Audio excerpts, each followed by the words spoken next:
Ce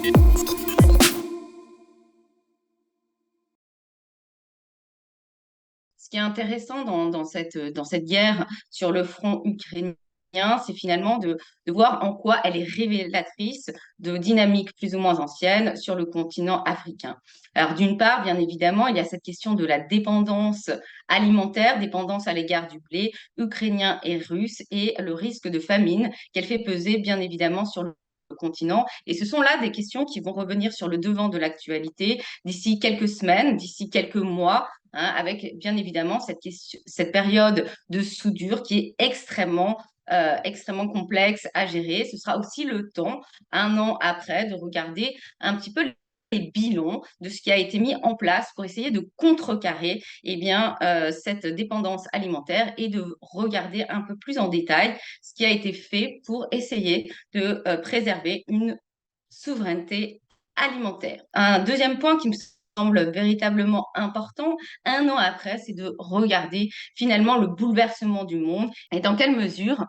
il y a une recomposition des rapports de force sur le continent. On se souvient, il y a un an, le 2 mars 2022, cette infraction littéraire, si je puis m'exprimer ainsi, à l'ONU, lorsque 17 pays africains s'abstiennent de dénoncer l'agression russe en Ukraine. L'Occident découvre finalement que 17 pays africains ont choisi de s'abstenir et de ne pas condamner l'agression de la Russie en Ukraine. Cette bascule géopolitique est antérieure à la guerre en Ukraine, dans le sens où les pays africains ont depuis longtemps choisi de multiplier leurs alliances dans le domaine des relations internationales. Ce n'est pas la guerre en Ukraine qui a changé ces relations, mais elle les a bel et bien révélées, tout autant que la place de la Russie en Afrique. Cette dernière, en effet, mène une stratégie agressive. Sur le plan économique, elle reste un nain, hein, elle représente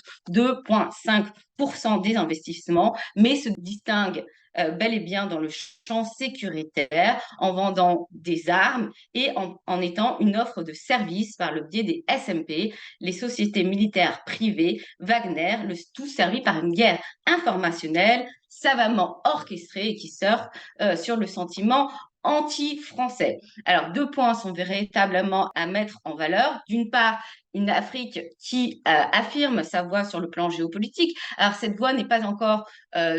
totalement univoque, uniforme. Elle s'exprime au niveau national, au niveau régional, de manière encore un petit peu maladroite, hein, puisqu'on voit bien, portée au niveau de la CEDEAO, eh bien qu'il y a encore un certain nombre de difficultés à mener une politique commune, étant entendu aujourd'hui que trois pays ont été mis sur le banc de touche, que ce soit la Guinée, le Mali ou encore plus récemment le Burkina Faso. Ce qui est intéressant malgré tout, c'est de voir que les pays africains commencent à affirmer leur souverainisme, à s'affirmer sur la scène politique internationale et un certain nombre de pays qui ont été fort maris, notamment les Occidentaux, et de cette position qui a véritablement retenu leur attention, eh bien, commencent à penser plus sérieusement à cette question de d'ouvrir plutôt, eh bien, le Conseil de sécurité de l'ONU à différents pays africains. Cette question, elle est lancinante depuis plusieurs années, mais on voit bien qu'elle se pose avec d'autant plus d'acuité dans le contexte actuel. Le deuxième point, c'est de voir aussi que cette Russie, qui jusque la fin 2021 on voyait bien que la question de la place de la Russie sur le continent commençait à être interrogée. D'aucuns y voyaient un opportunisme de circonstances et déconsidéraient le fait que la Russie puisse avoir une stratégie réelle sur le continent africain. Alors, a fortiori, après la déclaration de la guerre en Ukraine, le 24 février 2022, on a bien vu qu'il y avait eu un changement et que la question de la Russie était dorénavant prise bien plus au sérieux et était interrogée par les pays occidentaux. Mais cette pénétration semble quand même stratégiquement Bien pensé. Alors, à voir après la question de la durabilité hein, qui doit être interrogée. Est-ce que la Russie pourra s'enraciner durablement sur le continent africain? Alors là, ce qui est intéressant aussi, c'est de ne pas tout regarder cette géopolitique et ces relations internationales par rapport aux Occidentaux, par rapport aux intérêts des Occidentaux, mais bien par rapport aux intérêts des pays africains qui tendent à s'affirmer et à se confirmer de jour en jour et de voir comment eux, ils voient la suite des événements. Alors, cette Russie hein, et sa durabilité sur le continent africain peut être interrogée, même si on voit bien que finalement, ils sont en train de gagner du terrain et peut-être aussi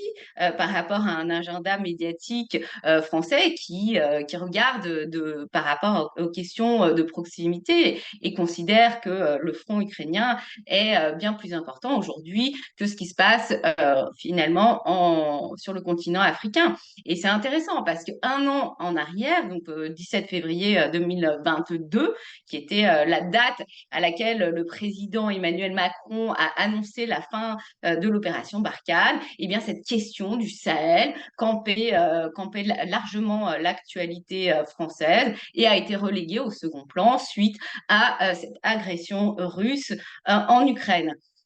Alors, ce qui est intéressant sur le porté au continent africain, eh bien, c'est que la Russie profite hein, des errances militaires et politiques françaises, quitte à amplifier le sentiment anti-français, hein, dont les germes étaient bien évidemment posés depuis longtemps. Donc, les deux points qui sont vraiment importants à comprendre par rapport à cette guerre en Ukraine et ses effets sur le continent africain, c'est que c'est révélateur de dynamiques plus ou moins anciennes et qui ont tendance à affirmer dorénavant une politique, voire des politiques, pour être plus juste, africaines sur le continent et à l'égard du reste du monde, qui est quelque chose qui était déjà en germe, mais qui s'affirme de manière